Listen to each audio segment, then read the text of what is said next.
Mendengar dan menyapa rakyat dengan penuh kehangatan akan semakin menegaskan kelembutan kekuasaan saat ini. Memuja-muja kekuasaan atau membenci setengah mati kekuasaan itu sama-sama berbahaya. Kita jangan tenggelam dalam itu semua. Kritikan dan perbedaan harus dipandang sebagai berkah. Semua hari sangat penting. Pandailah kita semua memilah untuk hal-hal yang baik. Masing-masing kita adalah pemberi informasi. Dari Kompleks Rumah Berita Sultraline, inilah kabar hari ini. Halo kerabat, video kali ini Sultraline menginformasikan pada Anda tentang setelah 2 kali mangkir dari panggilan jaksa, tersangka dugaan korupsi izin pertambangan inisial Y, mantan Kabid Minerba Dinas ESDM Sulawesi Tenggara, akhirnya ditahan oleh Kejaksaan. Usai menjalani pemeriksaan sekitar 4 jam dan menjawab 53 pertanyaan oleh penyidik Kejaksaan Tinggi Sulawesi Tenggara, tersangka dugaan kasus korupsi izin pertambangan, mantan Kepala Bidang Minerba Dinas ESDM Sultra, Y, ditahan oleh Kejati Senin 28 Juni 2021.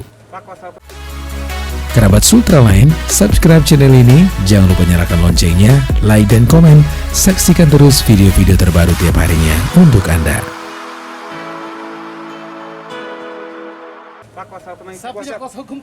Saat keluar dari ruangan pemeriksaan, Y mengaku penahanan dirinya tidak tepat dilakukan oleh Kejati, sebab tersangka mengaku hanya korban dari dugaan tindak pidana korupsi yang dituduhkan. Inisial Y mengaku akan melakukan perlawanan atas penetapan dirinya sebagai tersangka oleh Kejati.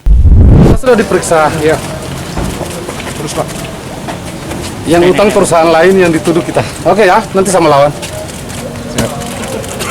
Berapa kuasa hukum yang disiapkan Pak? Pak kuasa hukum yang Saya punya kuasa hukum para aktivis saja. Oh, ya. Asisten Intelijen Kejati Sultra, Nur Adi menjelaskan penahanan terhadap tersangka dilakukan untuk memastikan agar tersangka tidak menghindari dari proses penyelidikan Kejati. Atas penetapan dan penahanan tersangka, Kejaksaan Tinggi telah memiliki 2 alat bukti yang mengarah kepada perbuatan para tersangka. Selain saksi dan alat bukti dokumen, taksiran kerugian negara dari BPKP dan Kementerian Kehutanan, Kejaksaan Tinggi juga masih melakukan perhitungan kerugian negara yang ditaksir sekitar 240 miliar rupiah. Berdasarkan keterangan saksi, ya, keterangan saksi yang mengetahui, yaitu sesuai dengan pasal 1 butir angka 1 butir 27 KUHP, yaitu saksi yang melihat, mendengar, mengetahui sendiri, mengalami, khususnya yang terkait dengan seluk-beluk daripada proses perizinan yang terkait dan dikeluarkan oleh Dinas SDM Provinsi Sulawesi Tenggara terkait dengan PT Tosida Indonesia ini. Juga terkait dengan adanya kesalahan prosedur atau penyimpangan prosedur dari proses penerbitan izin itu sendiri terhadap PT Tosida Indonesia.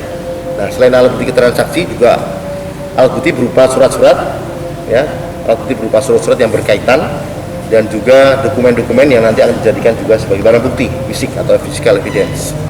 Dalam kasus dugaan tindak pidana korupsi izin pertambangan PT Tosida Indonesia yang melibatkan Dinas ESDM Sultra, Kejati telah menetapkan 4 tersangka diantaranya B, mantan PLT Kadis, dan Y, mantan Kepala Bidang ESDM Sultra. Sementara 2 tersangka lainnya, U, General Manager, dan LSO, Direktur Utama PT Tosida Indonesia. Dari Kompleks Blok MND, kontributor Sultraline mengabarkan untuk Anda.